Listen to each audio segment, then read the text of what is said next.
it's Charles J. And just in case you ain't heard of me, they told me it was too late.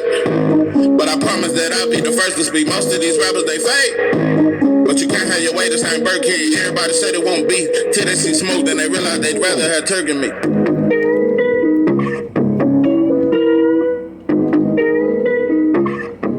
What it do? It's 903 Boxing. I'm your host, Charles J. Say, man, shout out to my audience. Shout out to those that's rocking with me. We back in the kitchen, and there's a whole lot of goddamn sauce in this pot, man. Let's get to the shit. Ooh. What that goddamn bus driver said? Did that motherfucker say, I'm going to jail today? What that motherfucker said when he cold clocked that goddamn student? Anyway, I don't know why I just thought of that. But yeah, I might get in trouble today. Yeah, I'm ready to lose some goddamn followers today. Yeah, I'm ready to lose some of you motherfuckers. Some of you really don't fuck with me anyway. So I might as well run some of you motherfuckers off. Gotta talk some more shit. Jaron Boost Ennis fans have changed. Yep. And another thing I want to point out, I made a video, and let me tell you something. I just want to say to Earl Spence fans, I'm a huge fan of Earl Spence. I ride with Spence hard. I ride with Spence tough. I just ain't against Bud. That's all. That's all. Yeah, I can be a Spence and a Bud fan. Yeah, that's what I am. Yeah, I'm a neutron. So anyway, I said Spence fans have changed. But I'm going to be honest, they ain't changed near as much as Boost fans have changed. Spence fans ain't changed near as much as Boost. It's just some Spence fans went to Tank, and some of them are Baby and Ryan and shit like that. But now, Jaron Boost Ennis, y'all fans, let me tell you, I gotta address y'all. Cause y'all was talking too much shit. You motherfucker was talking too much shit. And you was sniffing your nose and some shit that wasn't your goddamn business. So I gotta correct you and I gotta check you. But before I can correct you or check you, I gotta talk about old Ryan. I gotta talk about Burger King Ryan. Listen, I just want to go on record and say it. You gotta get you a Mexican, Ryan. Ain't nothing we can do for you. Derrick James can't do nothing for you, pimpin'. Derrick James just got Anthony Joshua. His hands are full. And I don't think Spence won't want you in this camp. And I'm going to tell you something, bro. You soft anyway. Spence and Jamel will run you off. All you motherfuckers think. And I'm going to tell you another thing. The conditioning of Earl Spence and Jamel Charlo, that shit is different. Let me tell you something. The only camp that trains as hard as Derrick James camp is a Barry Hunter. Yeah, Barry Hunter going to work the shit out your ass. But other than that, nah, bro, you don't even work out hard. You ain't a dog enough to even work out with them dudes, bro. You ain't ready for that kind of condition. And I got to give AJ a lot of credit. One thing, even though a lot of people think he's soft, his fucking conditioning is different. And he's very athletic. Ryan, you're not really athletic, bro. You just got fast hands. You need to holler at Robert. You need to get over there with old Robert Garcia. Get with old Joel Diaz. Get with some of your fellow, because like I said, it just further shows me Latinos don't really fuck with you, bro, and Mexicans don't either, bro. They ain't ride with you, bro. They just would have rolled with you if you had won. So even though I say black fans are fake, Mexican fans are too. Y'all didn't ride with Ryan. How many Mexican trainers are offering to train? No, only blacks. Old Coach Calvin. You know, Coach Calvin, why damn I fired? But I fired you up enough on that last video. I ain't gonna get at you no more. I ain't gonna talk about them glasses and them chains hanging from them, and I ain't gonna talk about that top on the top of your shit. I ain't gonna talk about none of that shit. You know, old Mr. Ed. Anyway, the point I'm making is, Ryan, you need to get a Mexican trainer, or you need to get another white boy. Go get Teddy. Yeah, bring old Teddy out of retirement. Yeah, go get old Teddy. I'm telling you, Ken, Ryan's a good fighter. He has fast hands. He got great hands, feet. He's a real fighter. You know, all that shit. You know, Teddy will get crunk over anything. You know, anyway, yeah, that's the best shit about his training when he holler. Bang! And all that shit. Anyway, yeah, Ryan, you need to get a Mexican trainer. I don't approve of no black trainer getting Ryan. And if you get, I'm telling you something, Derrick James, if you get Ryan, I think you the best training in the world right now. But if you get Ryan, bro, I'm gonna look at you different. Not only am I gonna look at you different, I'm gonna look at Spence different. Cause I know Spence got a little say so, and I guarantee you Spence kind of vouched a little bit for Anthony Joshua. Like, yeah, he cool. Yeah, he came in the gym earlier, kind of liked him, and yeah, he cool. Ryan ain't gonna make that cut, bro. He don't work hard enough. I'm telling you right now, Spence ain't gonna like Ryan. Them motherfuckers ain't gonna want Ryan in their gym, bro. So y'all need to quit that shit. And Running Shields got too much shit going on. He got real talent, bro. He got David a real dog. He ain't gonna make it in them kind of camps, bro. Jamal Cholo trained hard in a bitch. David Morrell trained hard. He ain't ready for none of that sauce. You motherfuckers need to quit trying to throw him off on black trainers. I told you motherfuckers better get some jalapita cueta and get him some sombrero. Tell that motherfucker he need to wear a sombrero and be a Mexican and stop slicking your shit like Ferris Bueller on his goddamn day off. Back to Boost fans, you motherfuckers have changed, and not only have you changed, you motherfuckers are quiet. I told you bugs, mosquitoes, squirrels are fucking all kind of chirps, but I don't hear no Boost fans. And I'm telling you, bro, ain't nobody got at you, but I'm gonna get at you.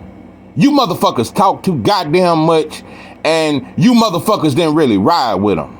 Another thing, the city of Philadelphia is no longer the city of brotherly love. You motherfuckers didn't show no love to Boost, bro, and you really ain't showing no love to Cool Boy. And I wonder how many of you motherfuckers gonna fly to Japan and look out for him. How many of you motherfuckers from Philly gonna fly over there with Cool Boy and ride with him? Like I said, a Cool Boy, a unified champion, and he still ain't fought in his city, bro. He ain't fought in his city. You wanna know why? You motherfuckers ain't demanding that shit. One thing I know about the people have always had the loudest voice, not the government. When the people scream for something, you know, normally the government, they kind of gotta, because it's too much of a scream for it. Just like with Spence versus Crawford, we quit screaming. Oh, now you motherfuckers are quiet. Ain't nobody promoting Spence versus Crawford. We ain't even demanding that fight. So if it don't happen, fans failed us on Spence versus. It ain't even old Turkey Neck Bob and old Long Nose Al. It ain't even Squid with Nose Espinoza. Nah, bro, we failed that. We don't even talk about it, no. We don't want to talk about Spence versus Crawford unless it's some mess and talking about who's ducking. But we don't want to promote the fight. So fans, you motherfuckers ain't shit. Only time you motherfuckers come on the mic, anytime you motherfuckers talk, it just got to be some mess involved. Now, all you motherfuckers wanted to talk about was who's ducking. Y'all never promoted this fight. I told you, that's why I know Spence and Bud. He's sick of, Bud's sick of his fans, Spence is sick of his fans. They sick of you motherfuckers. Because y'all turned this into some General Hospital shit. Instead of just two great fighters fighting each other. So y'all ruined that shit. Yeah, it might do 150,000 pay-per-views now. Yeah, the way fans have shitted on this fight and the way you motherfuckers have gone ghost, you motherfuckers ghost Bud and Spence. So yeah, fans just ain't shit. And they go for black fans, they go for Latino fans, they go for you Asian fans that only get happy when an Asian beat up a black man. And that's why I say, Cool Boy, he better be careful going over there. That boy better be careful going over there. But anyway, Jaron Boost Ennis, I like you, bro. I just had to get on your fans. I just had to get on your fans. I don't like how they done you. I don't like how they done you because they were so bold. Now Bud gotta fight Boost. Fuck that Spence versus Crawford shit. They gotta fight Boost. Boost been waiting. Spence scared of Boost. Bud ducking Boost. Spence ducking Boost. Bud ducking Boost. Spence ducking Boost. Bud ducking Boost. Spence ducking Boost. All that shit, you motherfuckers should have made a song out of that shit. Where's that talk now? That's why I know fans are fake. You motherfuckers ain't riders. You motherfuckers ain't riders. That's why I say you motherfuckers don't stand for shit. You gotta ride and die with your fighter, bro. If Wilder never win another fight, I'm riding with him, bro. I'm a cheer. I'm gonna be just as excited every fight, bro. I support you the rest of your career, bro. When I ride with you, I'm gonna ride with you, bro. I'm gonna ride with you. So you gotta take the good with the bad, bro. He fought a tricky fighter. Chuck Alaska, he was very hard to hit, for one. That dude was hard to hit. He was hard to hit. It's two ways you can look at this. Jaron Boost Ennis, I didn't like your feet in that fight either, though. Even though old Chuck Alaska, that motherfucker hopped like a bunny for the whole fight. But I wanted you to use your footwork, because I've seen you use it much better to get to your opponent.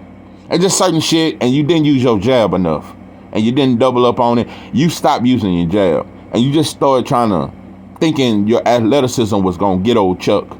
But now you learned that some fighters are very hard to get out of there. So it wasn't a bad performance. It could have been better. Nah, it wasn't no terrible performance. You beat the shit. I mean, you easily won the fight.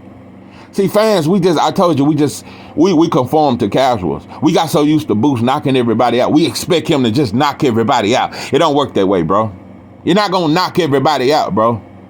So even though we didn't know old Chuck could fight.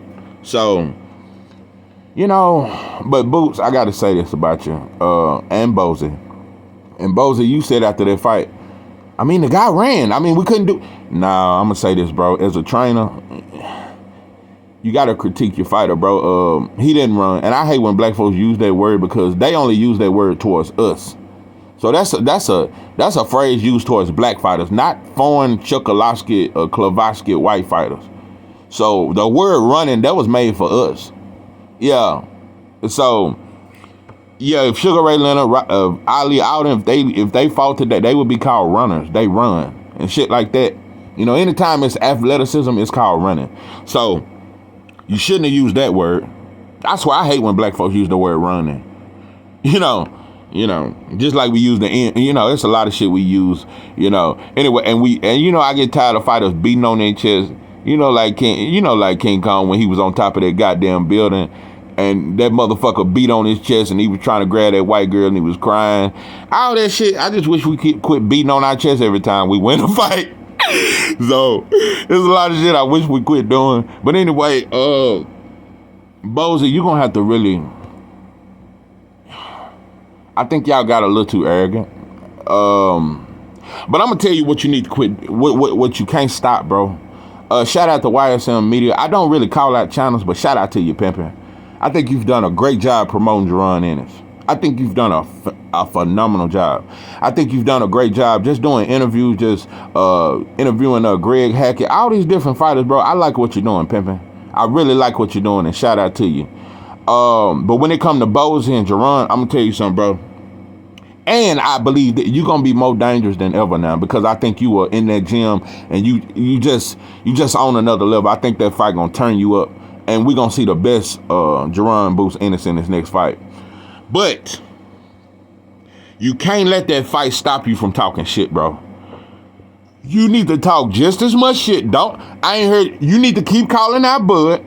You need to keep calling out Spence. Keep saying they scared of you, just like you said before. Just like his fans need. Y'all need to keep saying Bud and Spence scared. Don't change that shit up.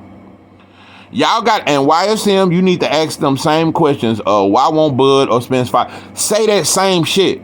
Don't do it now that just because he didn't knock Chuck out. Because it don't mean he ain't no great fighter just because he didn't knock Chuck out. Have the same confidence in your fighter that you had before Chuck. So, yeah. Y'all need to keep calling out Bud and keep calling out Spence. And I want to see you keep doing interviews, Boots. But I want to see you stand at gym. But keep doing. I love the way you were promoting yourself and putting your brand out there. When you was doing interviews a lot, it was helping your brand. Because I'm going to tell you something. You know what's sad? Before the Chuck fight, Jaron Boots Ennis was one of the hottest fighters in boxing before he fought Chuck. On the undercard of Tank versus Hector Garcia. Before that fight, Jaron Boots Ennis was one of the hottest fighters in the game. Since that fight, his name it's going down and down. I'm going down. Cause you not around, baby. My whole world's upside down. Yeah, Philly, you motherfuckers have turned the city upside down. I'm tell you something. Y'all need to embrace this fighter, bro. I really would, cause you didn't embrace J-Rock. And he was a very talented fighter. His chin just wasn't big as his heart. I just hope you get behind Cool Boy and Jaron Boots. I want to see them fight in Philly, bro. I want to see them dudes fight in Philly, bro. I just want to see y'all set the city on fire a couple times. I just want to see that, bro. And one more thing I got to say, and I'm going to end this motherfucker. Jaron Boots Ennis, I hope you don't suffer from what Tommy Hearns suffered from. I just don't want your heart to get bigger than your chin. Meaning that because a lot of black fighters these days, some fights you gonna have to outbox a motherfucker.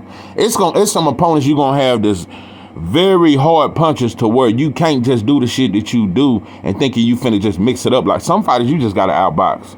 And so I just hope you can understand that, because when I think of the four kings in the 80s, you had Leonard, you had Hagler, you had Hearns, you had Roberto Duran. I think Benitez should have been in that. It should have been 5 kings, and he beat Duran. But anyway, that motherfucker and top 3 defense of all time. So yeah, Fredo was cold. But I think Tommy Hearns had the highest ceiling. What, he was 6'2". That motherfucker had about a 74 inch.